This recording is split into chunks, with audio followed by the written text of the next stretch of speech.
what they did was they just kind of moved in along it all the way, and that's a major road. One of their major roads is right back there. On the other side of that road, we did a drop yesterday. That's where we dropped that 8,800 bottles of water and about 2,300 of MREs. Huh. So back here is this kind of people just kind of taking over the old army base, or yeah, it looks like it. It looks like it. Once it was abandoned, it looks like they just kind of built up along there.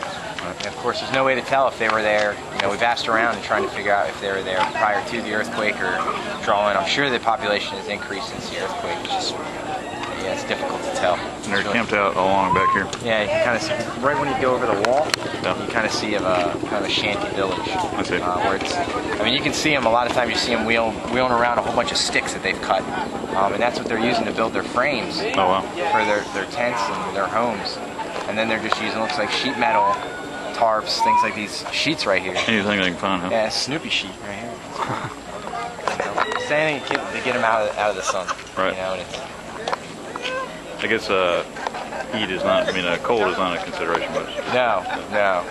I haven't been cold since I've been here. Right. How many people do you think back here? We estimated come back in here and they said maybe only 100, 200 people. Right. You guys going to pass out MREs? Good. Yeah, we're going to do this one. I think we have 540 MREs. And we think there's probably, we overestimated it, we think 300 people. But we're going to bring about 550 MREs. Maybe one per person then? Yeah, we'll do one because we're not sure.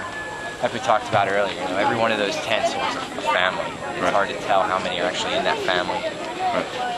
Like we talked about too, you know, during times of disaster, they come together. So you have large extended families living together in small areas. So it's really difficult to tell how many are there.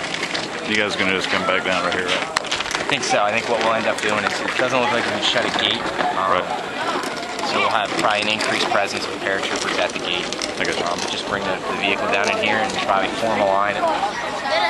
Just looking at it quickly, I'd probably have them form the line around the wall to the left there, the best they can. And they'll just be able to come up and grab one and then come back out here to the right. Try to keep as orderly as possible.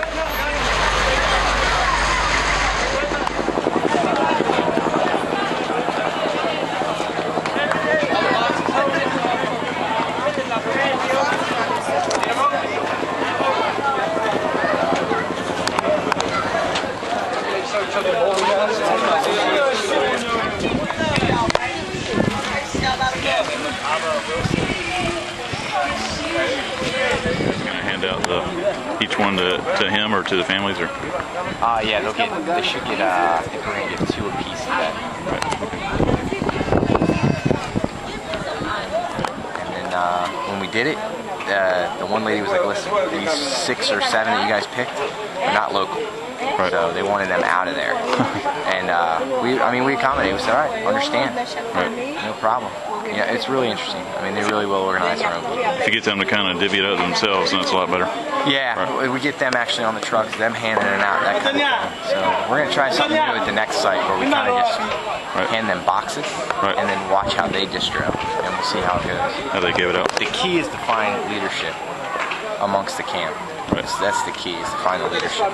Who was the guy you guys were talking to here? This guy. John. Yeah. He's kind of the leader here. Yeah, and they'll find you on the street, and they'll just kind of say, okay, here is, here my camp's over here. I have this many people. Can you help us? My guys will take notes, and during their patrols in the morning, they go around and identify these camps and they assess them. And this is an ideal camp for us to be able to help, because honestly, it's off the beaten path. Right. None of the other aid agencies, you can tell that somebody's gotten some tents in here. Right. A couple.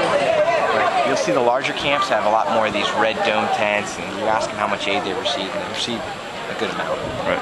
So it's an opportunity for us to be able to come in here and try to give aid to those who aren't really getting it. Right. So, these guys aren't on the radar, so to speak. It's tough for them to get back in here. This one I think is fortunate because there is a larger camp right over here that I know the Brazilian Army has been working with and providing aid to. Right. So I'm sure some of these people will be able to go over there and get some aid over there, which is great. I want to be able to provide them today as an opportunity just for them.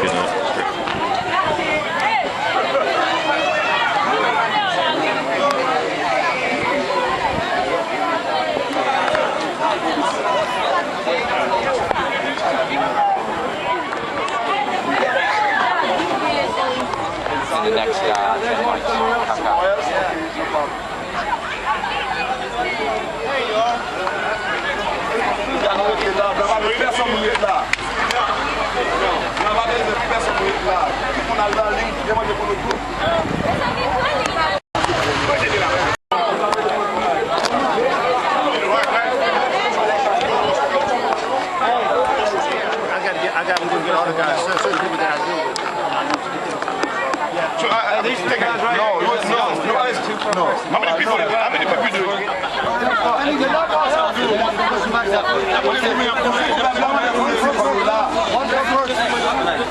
You do one or two, Smoke?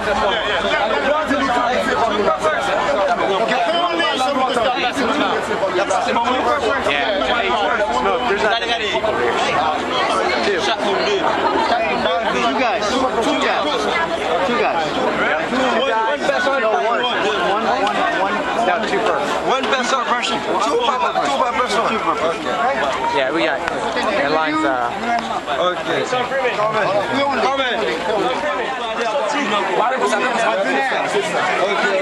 Hey, come on, Freeman, let's go.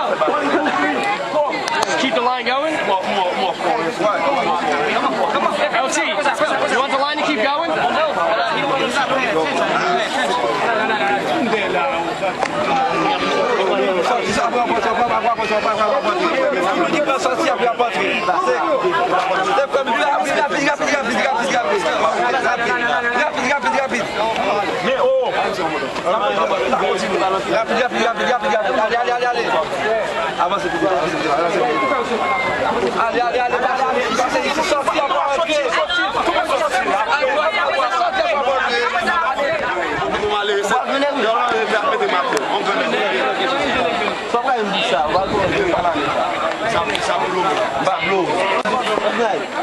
Si vous ne pas aller bien frère, ou dit pas l'eau, si vous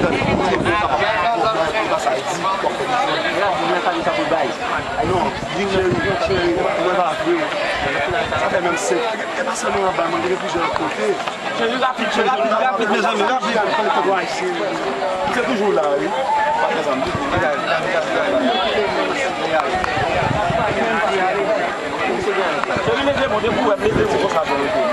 Hey, Johnny. Hey, let's do it 2 or 3 at a time. Then turn around and hand out.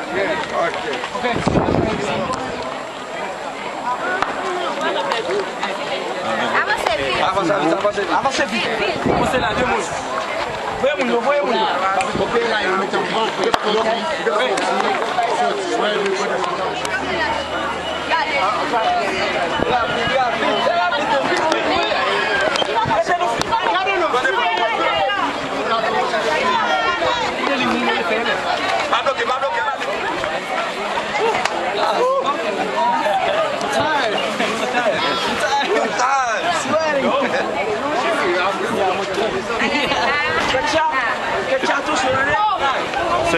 Say, je suis fatigué. Means I'm tired. It's French.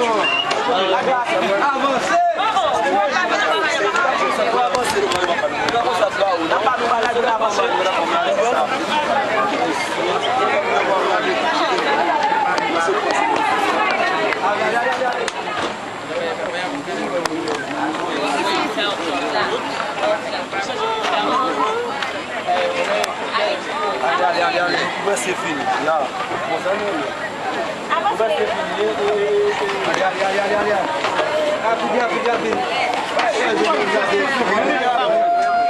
Allez.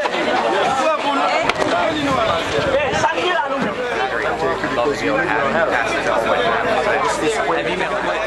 Oh, really? Oh, shit. Damn. My arm. Your arm? Oh, man. That's not good. Much better now, though, right? I feel bad, you know. You got a nice shirt, though. I like your shirt, man. That's pretty awesome. Gonna take a picture. My back. Yep, I got it already. Thanks. Yeah, a little too much crack showing there. See my back? Yeah, what is that? Yes. What happened? Yes. I just trash me. Hey, I'm good to go. Thanks, Moses. No problem. You're welcome. You shake my hand. You shake my hand? Hey, shake your hand? Yeah, you're so wise. Yeah. You're like Solomon. You got wisdom.